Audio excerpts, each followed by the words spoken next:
الحمد لله وحده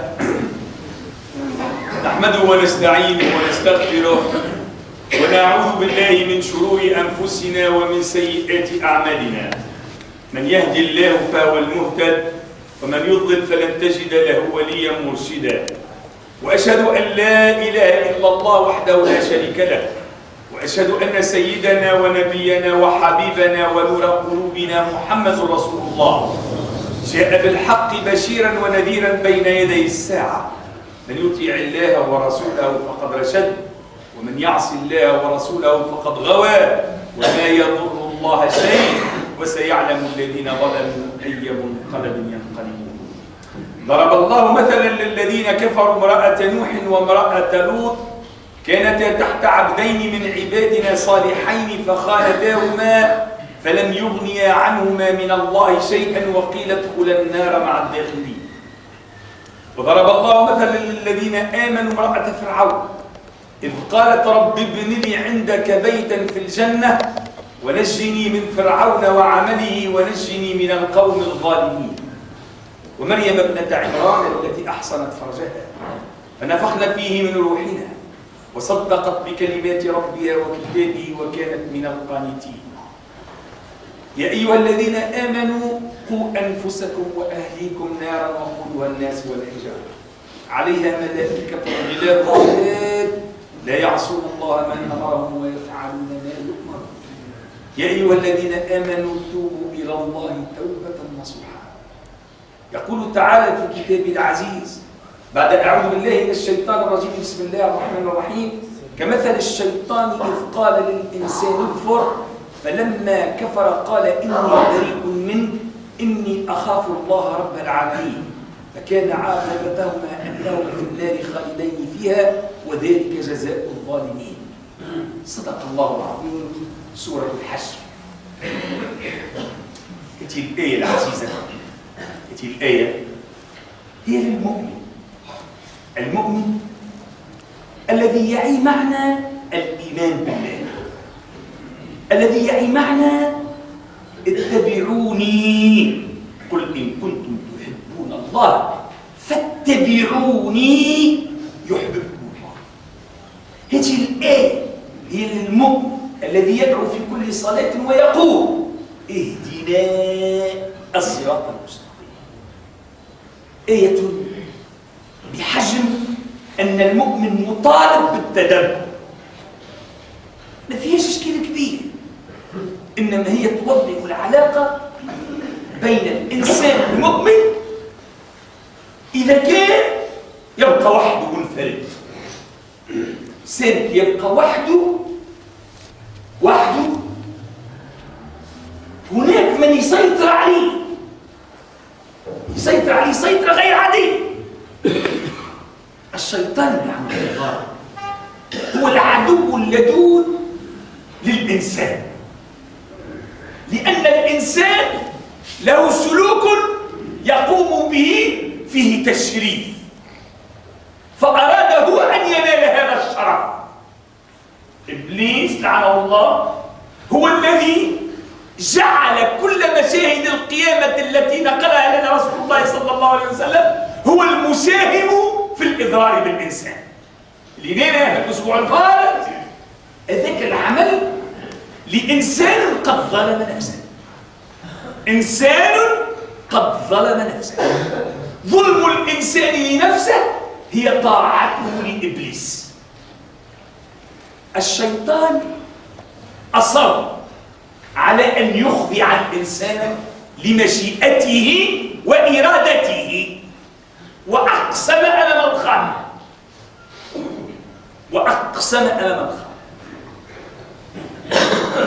الرسول عليه الصلاة والسلام في رواية عن الإمام علي كرم الله وجهه يقول لنا سورة لإنسان يؤمن بالله تعالى لكنه كان منفردا وحده.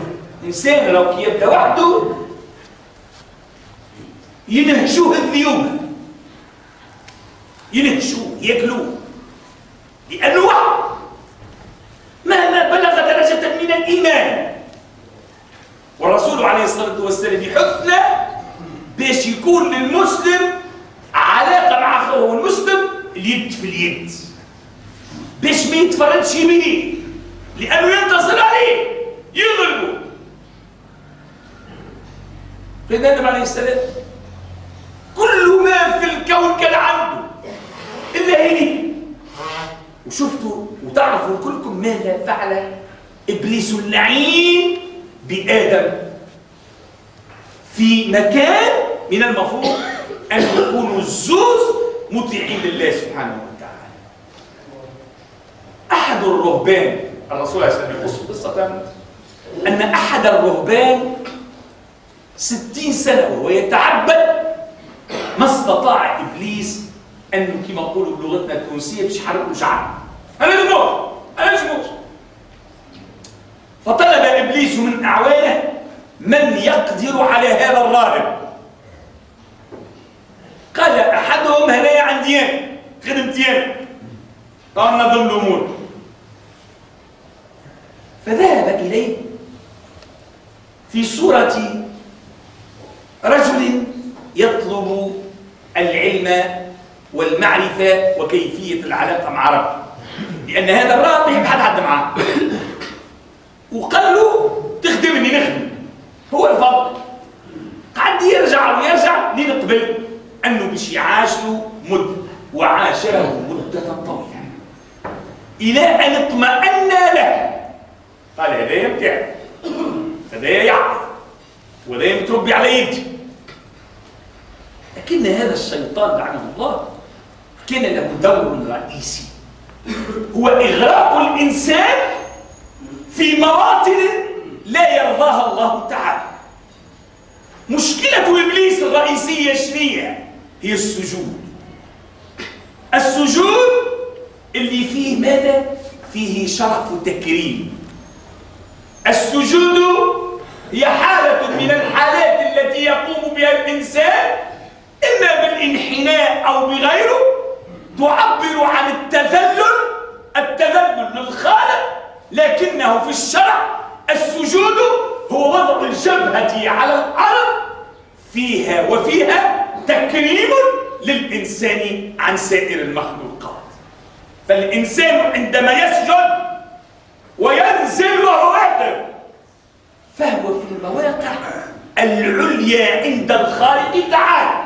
نعم، السجود لئن كان تذللا وانحناء إنما هو وضع الجبهة على الأرض لينال الإنسان الرتبة العالية، وهو التشريف والتكريم من عند الله، لأن الإنسان عندما يكون ساجد لا غير، ساجد لا غير، يكون أمام الله وفي حضرة الذات العالية، فليسأل ويأتي الجواب.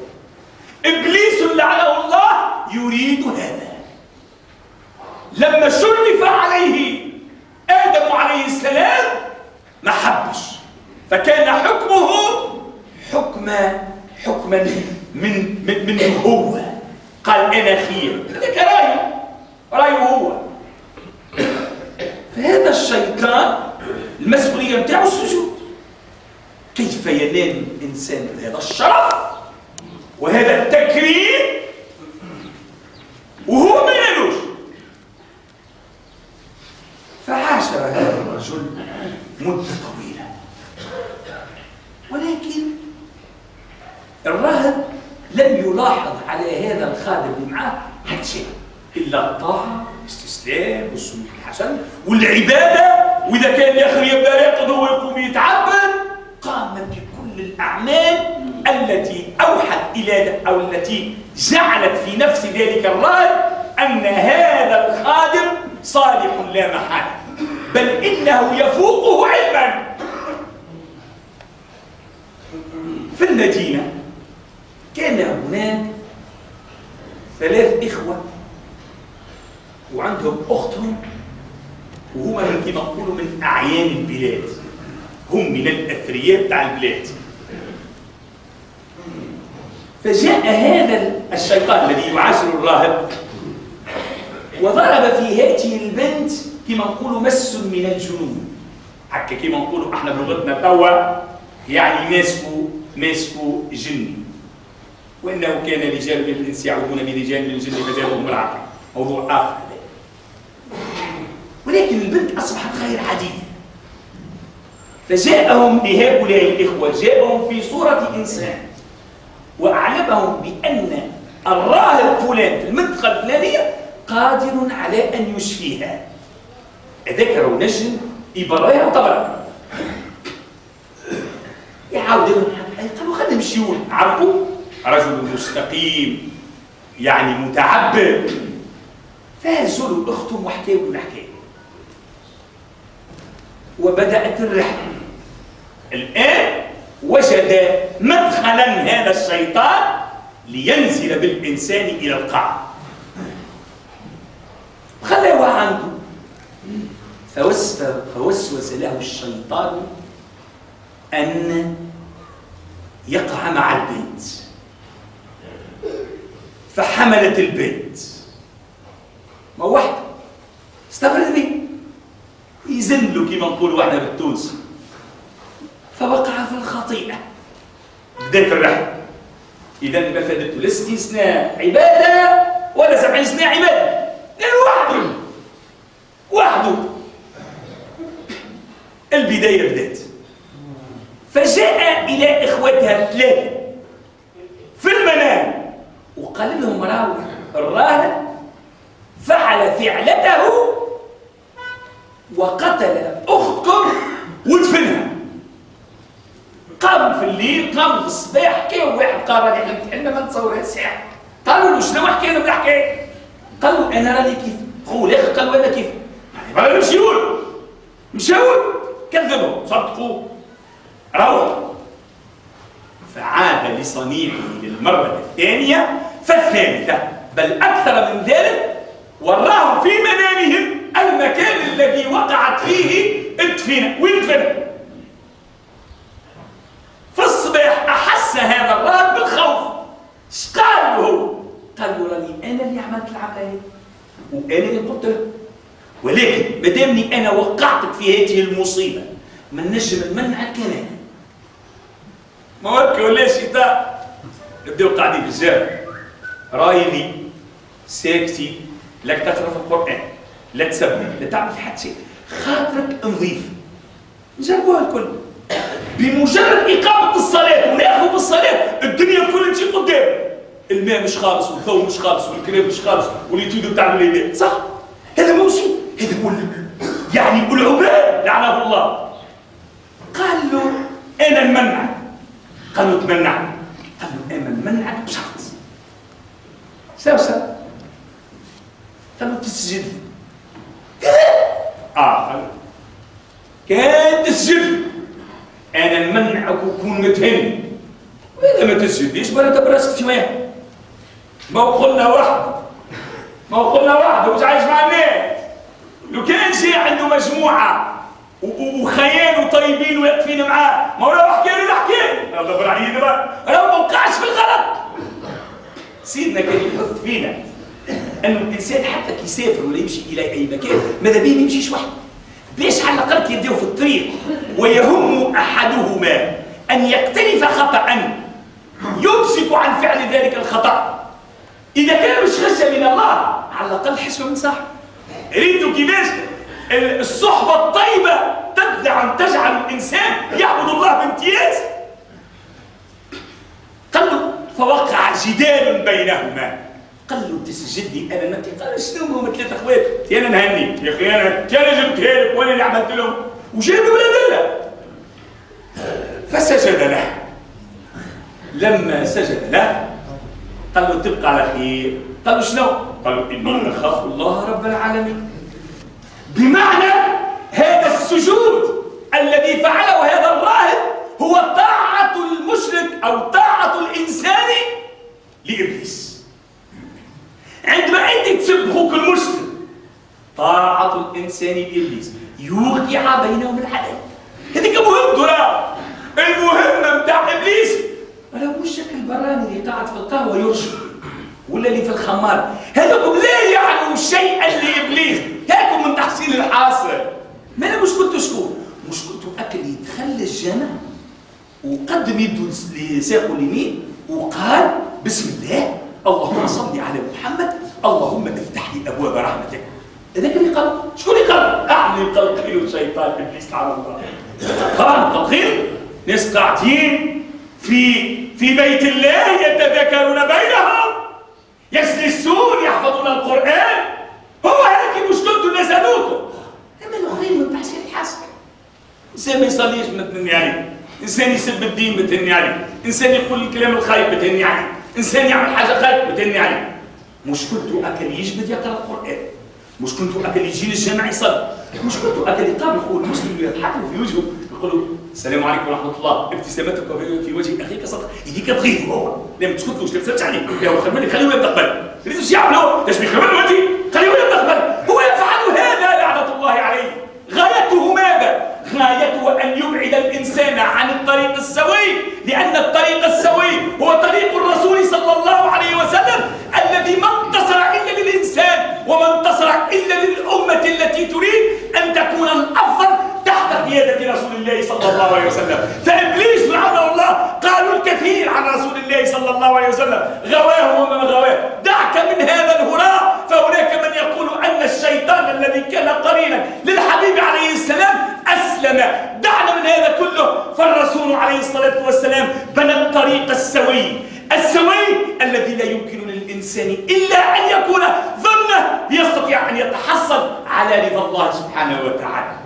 اخوك المسلم تضحك له في فمك ماهيش بالفلوس، تسلم عليه مش بالفلوس، تقدم ساقك وتدخل للجامع وتقول الحديث بتاع سيدنا عليه السلام بسم الله اللهم صل على محمد اللهم افتح لي ابواب رحمتك، كي تخرج نفس العمليه بسم الله اللهم صل على محمد اللهم افتح لي ابواب رزقك. هذا هو الطريق السوي السليم، طريق النبي عليه الصلاه والسلام، طريق المحبه. شنو؟ طريق المحبه بين شنو؟ بين المسلمين. المسلم يحب اخوه المسلم عندما يقول له الكلمه الحلوه. شنو هي الكلمه الحلوه؟ يقول فيها تعالى في كتابه العزيز بعد اعوذ بالله من الشيطان الرجيم بسم الله الرحمن الرحيم يا ايها الذين امنوا اتقوا الله وقولوا قولا سديدا يصلح لكم اعمالكم ويغفر لكم ذنوبكم ومن يطع الله ورسوله فقد فاز فوزا عظيما. صدق الله العظيم. نفعني الله واياكم بإرسال الكتاب وجعلني واياكم من غضبه والم عقاب ورزقني واياكم الوقوف مع اداب. واستغفر الله العظيم الكريم لي ولكم من كل ذنب فاستغفروه انه هو الغفور الرحيم. ولا حول ولا قوه الا بالله العلي العظيم. ادعوا الله يستجب لكم.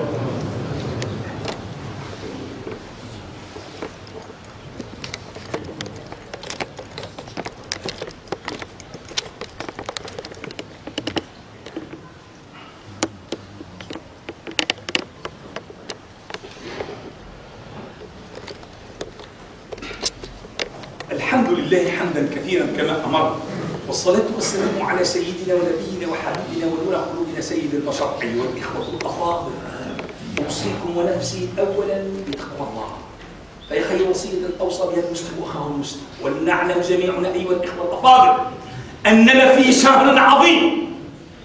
الشهر هذايا وفي مثل هذا اليوم، في مثل هذا اليوم من شهر شعبان انتصر المسلمون في السنة 11 في معركة الحصين بقيادة القعقاع. ريتوا قداش يلزمنا برشا خدمة احنا المسلمين. كلشي هذاك يلزمنا مخاخة تشتغل. انتصروا بماذا؟ لماذا انتصر القعقاع؟ انتصر بمحبته لله ولرسوله وللمؤمنين. من القعقاع كيف هو؟ الله ورسوله. هذا ما يكتملش حب الله والرسول ما يكتمل الا بحب المؤمنين. مسلم يجب ان يكون في مستوى ماذا؟ في مستوى المسؤوليه الملقاه عليه. المسلم يضحك هو المسلم يقول له الكلمه الباهيه. ونحن اخوه الافاضل مازلنا على رمضان، ان شاء الله مبروك سعيد، ان شاء الله ربي يقبل علينا الصلاه والصيام. شو اللي يستلم؟ عجيب. بعض ايامات شوف نكونوا كلنا مع بعضنا، شوف ليه؟ الله اعلم، لكن احنا نقول ان شاء الله مع بعض ونحشر معا، نحشر مع حبيبنا عليه الصلاه والسلام. علاش احنا مطالبين اخوتي الافاضل باش نقولوا لبعضنا حتى كلمه حلوه. ابرزها السبب ان ندعيو لبعضنا أنت تدعي لي وأنا ندعي لي. اللهم يا ودود يا ودود يا ذا العرش المجيد يا فعال لما تريد، نسألك بكل اسم هو لك سميت به نفسك أو علمته أحدا من خلقك أو استأثرت به في علم الغيب عندك أن لا تجعل في جمعنا هذا شقيا ولا محروما ولا ظالما ولا مظلوما ولا مطرودا ولا معذبا بالنار. اللهم اشف مرضانا وارحم موتانا واجعل الجنة مأواهم ومأوانا. اللهم اجعل أحسن أيامنا خواتيمها وأسعدها يوم نلقاك يا أرحم الراحمين يا رب العالمين يا خير من سئل يا أكرم من أعطى. اللهم أرنا الحق حقا وارزقنا اتباعه وأرنا الباطل باطلا وارزقنا اجتنابه. اللهم حبب إلينا الإيمان وزينه في قلوبنا وكره إلينا الكفر والفسوق والعصيان. اللهم حببنا فيك حتى لا نرى محبا غيرك وقونا فيك حتى لا نرى قويا غيرك. اللهم أرنا الحق حقا وارزقنا اتباعه وأرنا الباطل باطلا وارزقنا اجتنابه. اللهم إنا نسألك من الخير كله ما علمنا منه وما لم نعلم ونعوذ بك من الشر كله ما علمنا منه وما لم نعلم. اللهم إنا نسألك الجنة وما قرب إليها من قول وعمل ونعوذ بك من النار وما قرب إليها من قول وعمل. اللهم اغفر لنا ولإخواننا الذين سبقونا بالإيمان ولا تجعل في قلوبنا غلا للذين آمنوا. اللهم اغفر لنا ولوالدينا ومعلمين وأساتذتنا وعلمائنا وفقهائنا وآخر دعوانا أن الحمد لله رب العالمين. أعوذ بالله من الشيطان الرجيم. بسم الله الرحمن الرحيم. إن الله يأمر بالعدل والإحسان وإيتاء ذي القربى وينهى عن الفحشاء والمنكر والبغي يعظكم لعلكم تذكرون. قوموا إلى صلاتكم يرحمكم الله.